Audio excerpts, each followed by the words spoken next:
Okay, I promise to be quick. My wife, who's sitting back there and is one of the high school counselors at Pecos High School, said, don't put us to sleep. So I've been given my marching order, so I'll make it short, I promise. So this has been a truly fantastic day of learning. Let's give the organizers and all of the sponsors a big hand. And certainly to our panelists who did an amazing job. I am so happy that mental health and soft skills came up over and over again today. I have one student who is amazing at soft skills. Let me tell you this story. He's amazing at soft skills, and he last year was going off to a huge university and turned to me and he said, you know, I really want to work with people. I love people. He's like, I know it sounds dumb and it sounds terrible. And that's the kind of way that we react to soft skills, I think, sometimes. Sometimes we talk about how important it is to pick up CTE skills, how important it is to pick up workforce training skills. But what do those skills matter if you're working in organizations with people, and once you're there, you cannot get along with people? You cannot advance up that ladder. And so those soft skills are so critically important, and that's why we need to keep teaching them in our schools. Now, let's talk about these generational issues that came up. So first of all, I must say that I loved hearing from the youth this morning. It's an important reminder of what it was like growing up in rural Texas. I'm also from Pecos. There's a whole contingent of people in the room from Pecos. And so it reminded me of why it is important for us to keep working on these things in Pecos. There's not much to do. We heard that over and over again, and so it's important for us to serve them. Now, we need that reminder for sure. Now, where are the generations in the room? So let's talk. Are there any mature or silent generations? Any of the greatest generation, as Tom Brokaw said? Nobody's here, okay. I was giving you credit. Maybe you looked really young, I don't know. So, the baby boomers? We got some baby boomers in the room. Gen X? Yeah, some a Gen Xer. Millennials? Millennials, we got lots of millennials. I'm almost with y'all. Generation Z? So pretty much anybody, 2001, 2000, that born after that. So I'm a Gen Xer. I promise we did have homework. I promise we did homework. I had to do homework. But I get it. Y'all have a lot of homework to do, and we're putting a lot of pressure on you to carry the new generation, to carry our generations, right?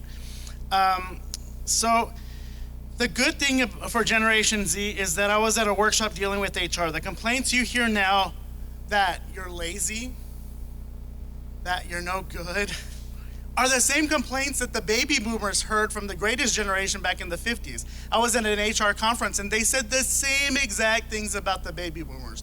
So we do this generation after generation after generation. Y'all are amazing. Y'all think outside the box, and I want you to know how amazing you are. So don't let that get away from here. So let's talk about what we've learned today.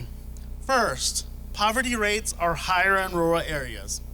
Opportunities are not as great. We do not have as many sports, clubs, and organizations. We do not have as many opportunities to advance our education as urban areas, though the internet is starting to close that gap. These are under-resourced areas. Our students struggle. They do not benefit from the resources we have in urban areas. Over 2/3 of students are categorized as economically disadvantaged. That's certainly true in West Texas and in our parts and in our school districts. And that number may go up when we think about the entire spectrum of socioeconomic status. So we have some challenges. But what I want the takeaway to be today is we shouldn't fret.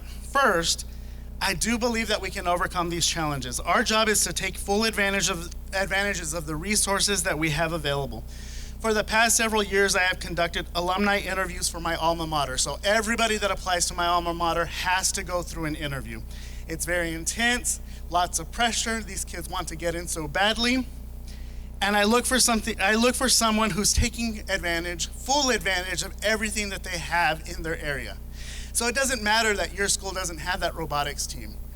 What matters is that you're taking advantage of everything that you do have there.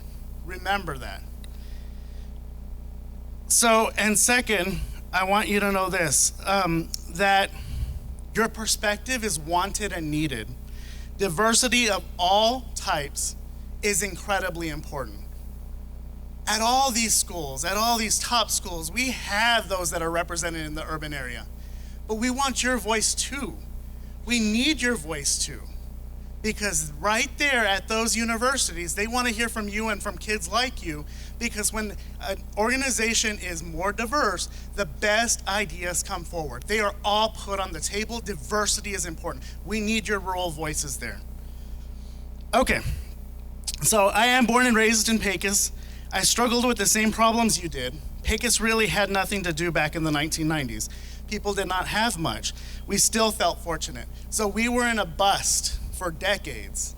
I grew up when Pecos was at its poorest.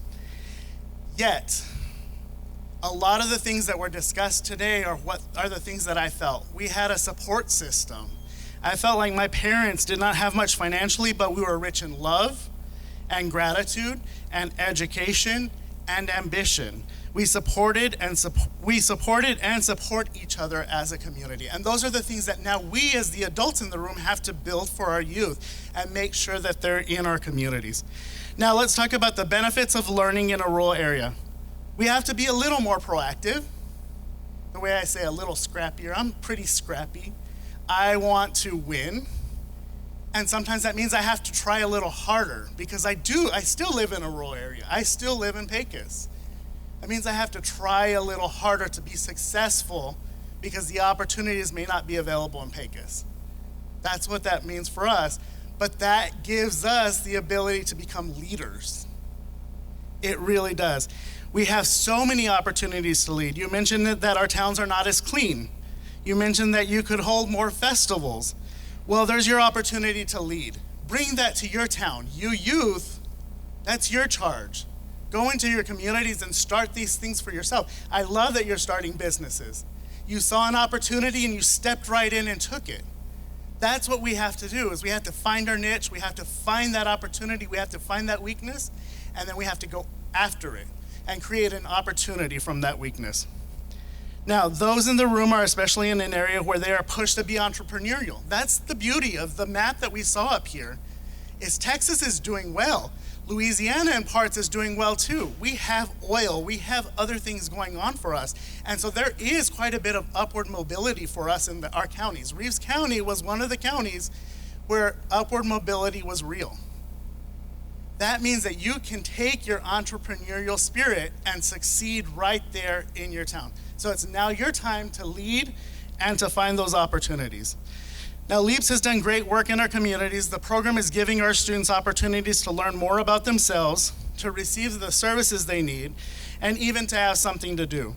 In my own community, we have seen this program take a holistic approach to a successful student. We have seen the initiative work on mental health issues, which are sorely lacking. But the work is not done. We need your help. And that's everybody in this room. We need your help. We have so many volunteers, whether it be individuals, nonprofits, or corporations. We need more investment of time and money. Less than 10% of grant making, and we heard 5% today, goes toward rural areas, even when they disproportionately need the help the most. Think about it that way. Unfortunately, we know that impact is important. They can reach more lives in urban areas. What does that mean for us? We then need to make sure that our rural message is coordinated. We sometimes need to pull our people together. We sometimes need to pull our resources together.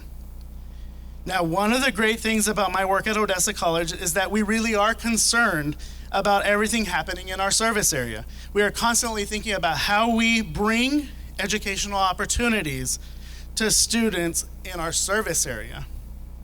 We have partnered with LEAPS to offer courses to students at the Odessa College Pecos Center. Sherry and Daniel have worked on that very closely.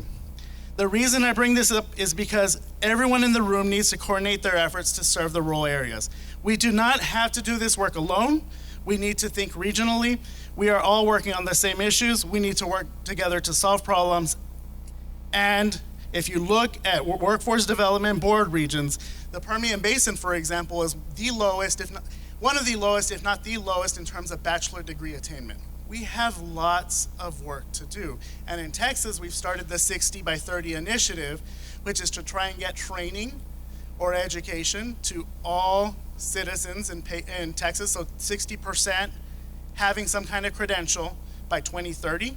We have some work to do. We have lots of work to do. Now, finally, I want to touch on this. 6 expectations that move the needle. I love the presentations that y'all did. I love the 4-H Foundation information that was shared, and I want to touch on those very quickly, and that's the last thing I'll do, I promise. High expectations that youth will opt in. That was the first expectation. Herein lies the beauty or the detriment of small communities. In a small town, we must have an all-hands-on-deck approach. Otherwise, the same students are asked to do everything, and they are the ones who maybe burn out. They're also sometimes the only ones that get the awards, when we need all our students to receive the credential, all of them. So there's a huge percentage of our students that are not being touched, and we need to be thinking about them. They need to opt in because we need them to help our communities move forward. Now, strong informal support systems. And I wrote down the quotation, everyone is so supportive. Actually, I learned this from my wife through her graduate work. We need to make sure that volunteer opportunities are available to our community and our parents. In order to create support systems, we must be inclusive. So tell people how you need them to serve, exactly how they may get involved. Organizations in the area must coordinate their efforts. Again, I've said that. We need to make sure that they know how to get involved. We complain at schools all the time. Oh, our parents don't get involved. Our parents don't get involved. Our community doesn't get involved. Are we asking them? Are we asking the right questions? I'm not always sure we are. So that's something that we can work on going home. Early focus on career pathways. I love that we talked about this throughout the day. We must create these pathways early. And in K-12, we have a captive audience. We do. They're sitting there in the classroom. We might as well start getting them the training. And you've seen dual credit and CTE training become more and more important. We need to make sure they're getting it there, because for many of them, I don't want to say for many of them, but there are students who, after they graduate, will go into the workforce. Have we prepared them properly? We have work to do there. Opportunities for youth to build life skills. We hear all too often that students do not receive enough life skills. We see them arrive to college even without these skills sometimes. We need to reinforce these skills everywhere. Creating solutions for accessing opportunities. These are happening in the rural areas, but given the dearth of grant opportunities, they are still not happening as often as they should. This is our charge. This is our mission. We have work to do once we leave this room. And I want it to be a positive message, because we're here because we love this work. Let's go do it. The final thing, sense of shared fate, commitment to sustaining the community. We are all in this together. It will take all of us. Now let's take the information discussed here, the relationships formed here, and work together in the best interests of our youth. Thank you.